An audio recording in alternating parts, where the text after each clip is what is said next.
Sir আছিলে আচলতে এজন বিপ্লৱী। যেতিয়া যৌৱনকাল আছিলে, তেখেত যেতিয়া কটন কলেজৰ প্ৰফেচৰ আছিলে, তেতিয়া তেওঁ মানে অসমৰ যি ৭০ৰ দশকৰ যি বিশাল বিপ্লৱী কাৰ্যকলাপ আছিলে, অসমৰ মানুহে অসমখনত বিপ্লৱ সাধন কৰিব খুজিছিলে, সেই সময়খিনিৰ তেখেত এজন বিপ্লৱী সাধক আছিলে। তেখেতে CPI-MLৰ যি সময়ত আণ্ডাৰগ্ৰাউণ্ড আছিলে, সশস্ত্ৰ সংগ্ৰামৰ লগত জড়িত আছিলে, সেই সময়ৰ তেতিয়া তেখেত সদস্য আছিলে। তো সেই সময়ৰ তেখেত এজন CPI-MLৰ সদস্য আছিলে আৰু তেখেত এজন সেই সময়ৰ বিপ্লৱী তত্ত্বৰ এজন তাত্ত্বিক আছিলে, বিপ্লৱী তত্ত্বৰ তাত্ত্বিক আছিলে। ছাৰে আটাইতকৈ ইম্পৰ্টেণ্ট যিখিনি কাম কৰিছিলে, তাৰ ভিতৰত তেখেতৰ প্ৰাসংগিক পাণ্ডুলিপি নামৰ এটা ছিৰিজ আছিলে, য'ত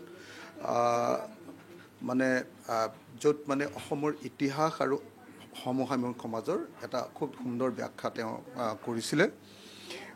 তেখেতে আমাৰ মাও চেতুঙৰ আপোনাৰ কেইবাখনো কিতাপ, কেইবাটাও খুব ধুনীয়া প্ৰবন্ধ, on principle and on contradiction, এইখন তেখেতে অনুবাদ কৰিছিলে, দ্বন্দ্ব আৰু প্ৰয়োগ সম্পৰ্কে বুলি খুব ধুনীয়া অনুবাদ কৰিছিলে ছাৰে, খুব ধুনীয়া অনুবাদ কৰিছিলে। অসমৰ জাতি সমস্যা সম্পৰ্কে এটা অত্যন্ত গুৰুত্বপূৰ্ণ খুব মানে ঐতিহাসিক এটা দলিল তৈয়াৰ কৰিছিলে।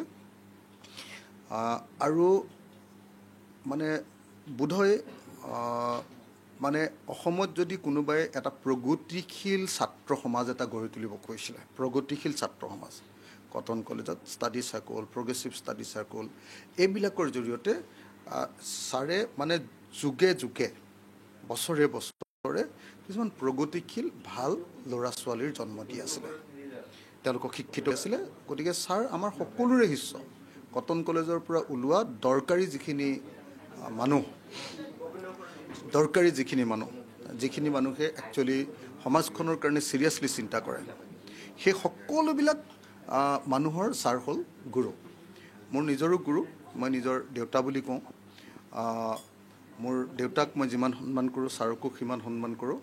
ছাৰ আমাৰ গুৰু, আৰু ছাৰৰ নিচিনা এজন মানুহ সঁচাকৈ মহাপ্ৰয়াণ কৰাটো অসমৰ সমাজকৰণৰ কাৰণে কিমান ডাঙৰ ক্ষতি, সেইটো মই ভাবোঁ যে শিক্ষিত সমাজটোৱে বুজি পাব, আৰু জনা শুনা মানুহবিলাকে, সংগ্ৰামী মানুহবিলাকে বুজি পাব। ছাৰৰ মৃত্যু সঁচা সঁচিকৈ এটা পৰ্বতৰ সমান কঠোৰ মৃত্যু।